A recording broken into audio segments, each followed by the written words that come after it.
Hello there, and welcome back to Autism at Home, brought to you by us at Early Autism Project through our nonprofit initiative, the Hope Project. My name is Joe Isaacs, and it's so nice to see you, and it's so wonderful to have Kim Kniffel online with us again, our international BCBA all the way from Madison, Wisconsin. And this is our 29th series on Autism at Home, and it's all about sleep challenges when it comes to children on the autism spectrum. So far, we've talked about we've just had an introduction in the first lesson. We've talked about the daily routine that will help set up for nighttime sleep. We've talked about the sleep routine. We've talked about difficulties falling asleep. We just had that conversation with Kim in the fourth lesson. And then in the last lesson, we just talked about difficulties staying asleep. And Kim has given some excellent tips, well experienced, and they have worked successfully as well. And so this lesson, we're actually going to talk about a slightly maybe touchy topic of sleeping in their own bed or sleeping in their own bedroom even. And again, we have, I'm sure, some cultural differences as well, where here in Asia, of course, it's very common to sleep in the same room or even in the same bed as well. And I guess to hear from you first, Kim, what are your thoughts on that? I think every family has their own ideas on what works for them, and every culture has their own expectations and their own things that they love to do with their families. So if you bed share with your child and that works and it's not a problem, then obviously continue to do that. But we have some families that come from a variety of different cultures that bed sharing with their child is not working for a variety of reasons. Multiple night wakings for the child, running out of space. I've had families tell me that just their family is expanding, not enough space, parents working. So a variety of different reasons. So if your family has decided that you want to have your child sleep in their own bed, whether it's in your room or in their own room, then we will hopefully have some tips to share during this lesson. Yeah, that's wonderful, Kim. And I think also just in terms of, I think for us personally, for sort of the marriage part as well, to have our own space. I don't know about, I'm sure, Kim, you're the same, but having young children, they pretty much take the whole house. They have their own room, they have their playroom, the hall is filled with their toys, and then our bedroom as well. And so I think that having that space for husband and wife for the marriage, health of the marriage as well, is also important. But then I think coming back to the point of it being about multiple awakenings, or even in the last lesson, you talked about sleep dependencies.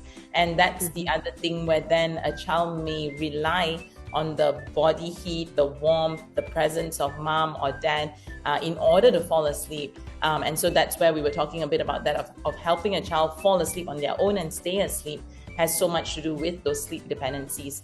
And so I think, Kim, I guess we could talk about starting from the very beginning. And I suppose if families had that perspective and wanted to do that value of having their child sleep in their own room. I know for our family, we actually, our child's bedroom, our baby's bedroom was very close to our bedroom. And so we actually started with her sleeping in her cot quite early in her own room. Some families have had the cot in their room first and then moved it to the child's own bedroom, and of course with baby monitors, and so everything is safe as well.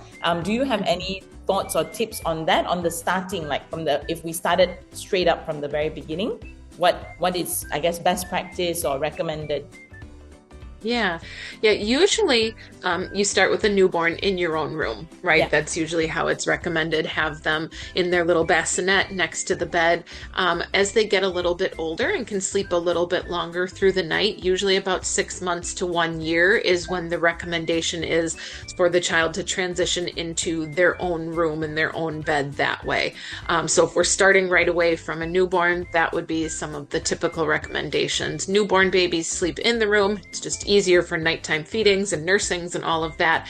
But then when they're around that 6 months to 1 year old, then transitioning them into their own room, because they're sleeping for longer periods of time, less night wakings just naturally because they can eat a little bit more, their tummies are bigger, they don't need to be awake as often. And by a year, sometimes, most kiddos are sleeping through the night by a year.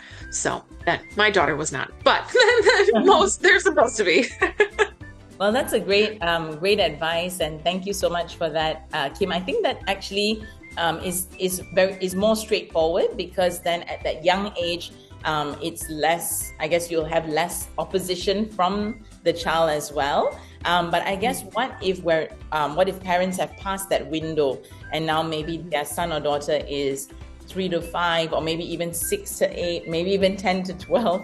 How would we start that transition to their own bed and their own room? Right.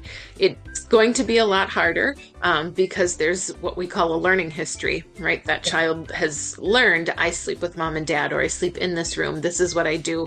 And like you mentioned, Joe, those sleep dependencies, more than likely that child is going to be dependent on sleeping with mom and dad to stay asleep, be in bed, be asleep.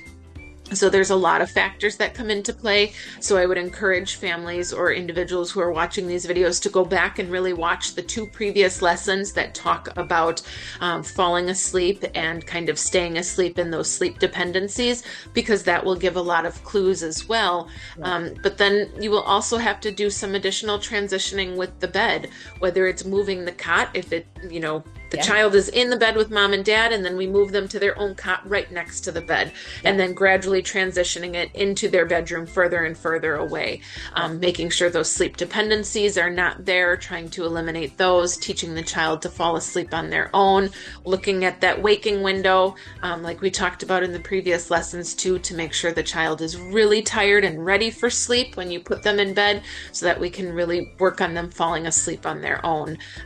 It will be harder on mom and dad to make this transition, because it's going to mean a little less sleep. It's going to mean in the middle of the night potentially redirecting back to bed, making sure that we're not giving the tablet, we're not turning on the TV, we're putting, the kiddo back to sleep, and keeping the environment to show that sleep is available, and that's what it's time for. So usually harder on mom and dad.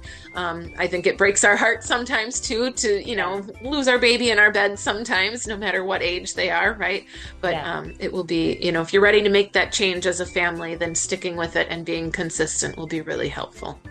Yeah, thank you so much, Kim. I think consistency is the key word here for sleep, for everything in general, but especially when it comes to sleep. And I know that, we've done this before, where trying to create a positive association with a new room, with a new bed. And there's plenty of resources online on Pinterest, and books even written about my new bed, and making it very sort of special, wow factor.